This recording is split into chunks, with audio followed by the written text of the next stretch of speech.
If your fingers feel tense and tired when you play, it's not because they're too weak. It's because they're not getting enough support from the rest of you, especially your arms and torsos.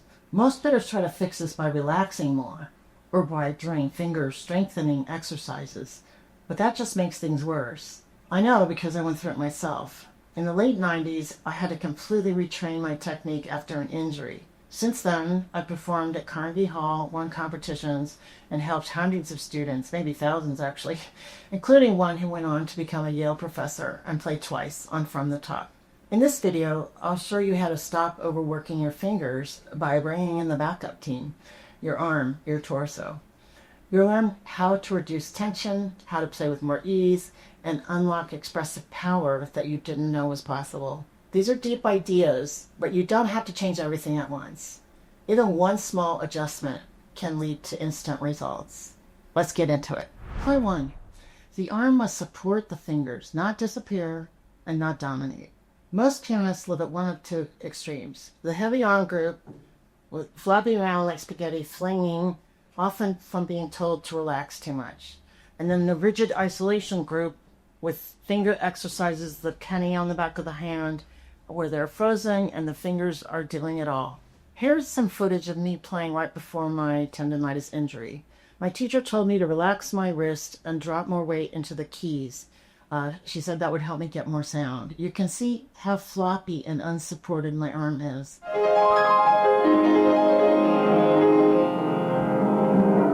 And then I was also told earlier by another teacher to hold my hand still and lift and play one note at a time, like etc., to strengthen the fingers. Neither of these work.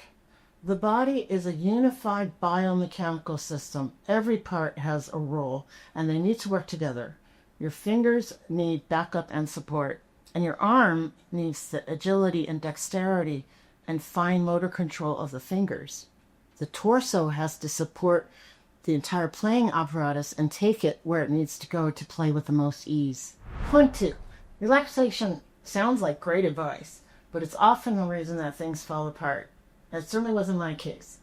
When your wrist collapses, your fingers are forced to grip harder to hold onto the keys so you don't fall off the keyboard. And that gripping creates a lot of tension, and it's one of the most common causes of fatigue or injury at the piano. Imagine you're lying on the ground in Shavasana, flat on your back, your arms spread out, and suddenly you have to get up and run a 50-yard dash. That's what it feels like to try to go from this heavy, relaxed weight into fast, precise movement. It's not easy, and it doesn't work well. And it doesn't sound good either. If you're doing this kind of dropping of the wrist, you're releasing energy into the floor instead of channeling it into the keyboard. So you have to work a lot harder for worse results. So we don't want the arm to be tight, but we also don't want it to be limp. It should be free, ready, connected to the torso. If this kind of hybrid between relaxation and tension sounds familiar to you, I made a one-page guide that walks you through a Chopin-style movement drill, like getting across distances, and helps you do a self-diagnosis on your own arm use. The link's in the description, so check it out. If you're not sure how to set up your bench or how high your arm should be over the keys, I cover all of that in my mini course called The Pianist's Body Blueprint. It's a 15-page PDF, and there's 10 short videos that help you see what is the best setup for how you're sitting and how you're using your body. You want to set up your body and movement at the piano so that it feels free and easy, so that there's nothing you need to relax from. And in some later videos, I'll get into the details of finger movements and positions that can create tension. And if you avoid these positions, then you don't need to try to relax. If you're tense and then you try to relax, it's almost like if you get bitten by a cat. They say, do not cover the wound, because the top of it will heal over, but underneath it, it will be getting much, much worse. Kind of the same idea. The relaxation is like on top of the tension, and the two together make things worse. You're not really addressing anything. So one way that you want to be sure that you allow the arm to work is you want to let it move with your fingers. So every time you go from one note to the next, your arm should be adjusting. So that even applies if you're a very early student and you're learning to play a 5-finger position. I'm going to do B major. So if I'm here on B, My fifth finger is not on F sharp. I'm not like spread out over all these notes. I don't have my hand all closed up either, but when I go to the next note, watch my arm here. It's moving. It's moving that way. Just a little bit. If I go a little faster, there's definitely movement here. And it took me a while to learn how to do that, especially when you shift over the fourth finger. That's how I get that fourth finger to speak, which often that's the finger that's not speaking. Chopin was really big on this idea of the arm moving along with the fingers. And apparently he used to demonstrate it by playing a glissando. Right? So you can't do that if you're not moving your arm with your fingers. In his method, he wrote a method for beginning students, and one of the things that he had very early beginners do, of course, who knows, did he actually teach beginners? Doesn't seem likely. But anyway, what he wrote in his method was for beginning students to play passages like, and that's very extended, right? And he said first to play it detached, to get the feeling of the arm moving along, and then to learn to connect it. So my arm is moving side to side there. And that's the exact exercise that I put into the one-page download where you can check that out. If you don't want to do that exact passage, you could do any passage where you play the notes one at a time. Let go. And feel your arm going up and down with the key and feel it moving from side to side. I think the benefit of the spread out notes there is that you will hopefully feel that your arm really has to move side to side. That may be why he did it that way. The other thing is he has the long fingers on the black keys, on the E flat and the F sharp. So you get that feeling of getting your arm up and over the black keys. Now he did call these low keys, he called them the low keys, the white keys, and these black keys were the high keys. And I think he's also trying to inculcate that for the beginning student. Another thing I like to have students do to help feel this feeling that your arm can move when you play a key. A lot of times people play the key and they're like glued down to the bottom, like really pressing on the bottom. So it's good to play a note, feel like the bottom of the key is soft, like you're just lightly resting there, and then try moving your arm around. You can play a note and actually move your arm. Or let's say if you're putting the proper amount of pressure on the bottom of the key, you will be able to move your arm. If you can't move your arm, you're pressing too hard on the bottom of the key. And that's how you can go from one key to the next key. So I played this one, now I'm going to move my arm, but I haven't let go of the first one. I'm holding this one, I'm still holding it down, but I'm also moving my arm at the same time because I can move my arm while I hold the key down.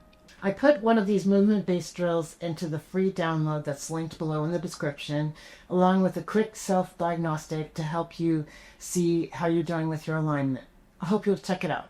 Your arm position isn't just about the mechanics of playing. It also affects musical expression. Your sound only opens up when the arm is adjusting dynamically behind each finger. And the height of your arm matters too, like how close it is to the ceiling or the floor.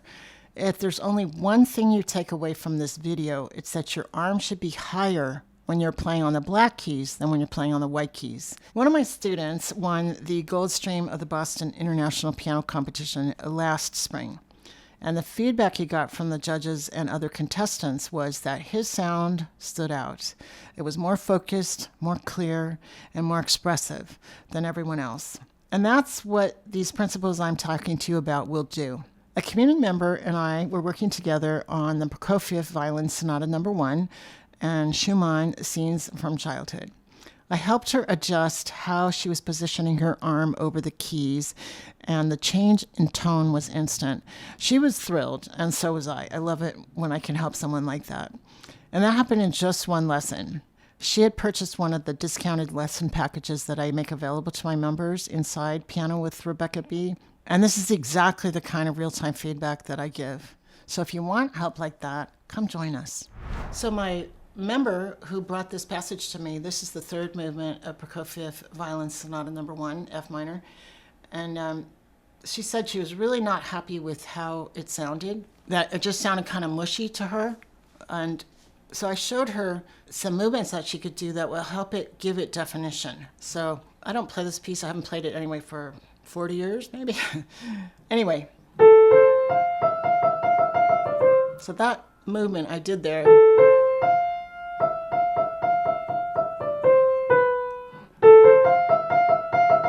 There we go.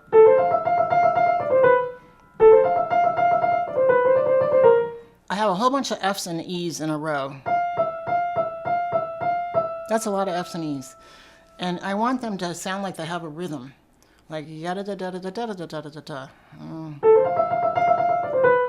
And my arm movement helps me do that. I don't have to think that hard about it. I'm just thinking, I think come towards the body. Like the thumb is first, it's very short. But, you know, it's your shortest finger. So after I play the thumb, I go towards the body. I have a little bit going across that way, like Chopin talked about here. And now I'm going to go that way. Because the thumb is coming. Now I'm going towards the body again. And that steady moving towards the piano music gives the F's and E's a clarity, a rhythmic clarity. The other thing that she and I worked on was it's from Kindertsen in Opus 15 number 1. Well, this piece is in B minor, so it has 2 black keys, and hers sounded a little bit like kind of mushy like that. And in this measure here, she has a bunch of F sharps. And I helped her get closer to the ceiling before the F sharp. Watch my arm. I'm putting this hand here to make it more clear, so you can see more clearly how it's going up. So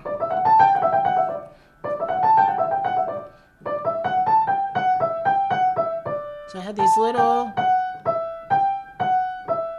I'm a little bit shifting my weight over each of those longer fingers. It's like if you had a ball. I like to keep this ball around to show this. I'm kind of going like da da dee da, like that, dee da dee da. I'm shifting forward over the long fingers and then slightly towards the low notes when I play the thumb. Like that. That's the arm adjustment.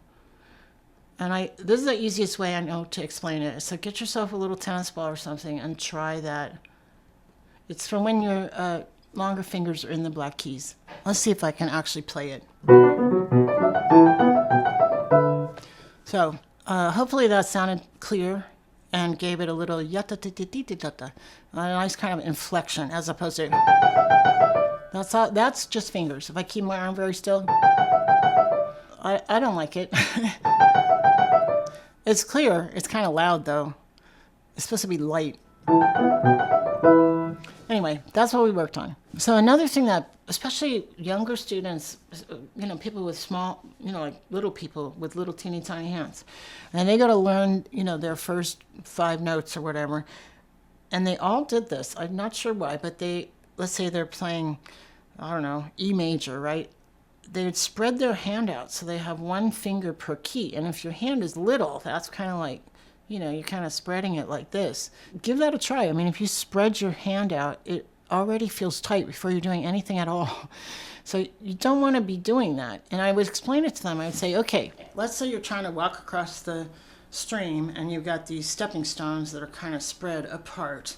So you would not do it like this, where you would spread your legs out like this and then keep them spread apart and then kind of swing the other leg over like this and then like this, right? Because then you're out of balance. No, you would take a step, you step yourself over onto 1 foot, and then you bring the other foot with you. You're balanced on 1 foot, then you step the next foot, and then you're balanced on the next foot. So the same thing when you're playing the piano. You don't want to have this spread out like you're walking like this. You want to be balanced on 1 finger at a time, like you're walking along 1 finger at a time. That's how the body works. If you want to try this in your own playing, I made a 1-page guide with a Chopin-style movement drill and a self-check diagnostic graphic to help you make sure that your arm is actually doing its part. You can grab that for free. The link is in the description. If you want to go deeper, the Pianist's Body Blueprint will walk you through how to set your bench height, what kind of positions for your arm, hands, and overall body alignment will help your body work with you and not against you. The blueprint includes a full mini course and a 15-page PDF. But here's the thing. Even good ideas can cause trouble if you apply them at the wrong size or in the wrong combination. If you try something I suggested and it feels like it's making things harder or something starts to hurt, then stop doing it right away. Your body is a subtle and intricate mechanism, and sometimes it's hard to feel whether something is helping or getting in your way, especially if it's brand new and unfamiliar. That's why I created the Piano with Rebecca B community. So if you want regular feedback, support, help making these ideas come to life in your own playing, I hope you'll consider joining us. There's a 7-day free trial. And this video is part of a series on technique, so be sure to check out the next one here.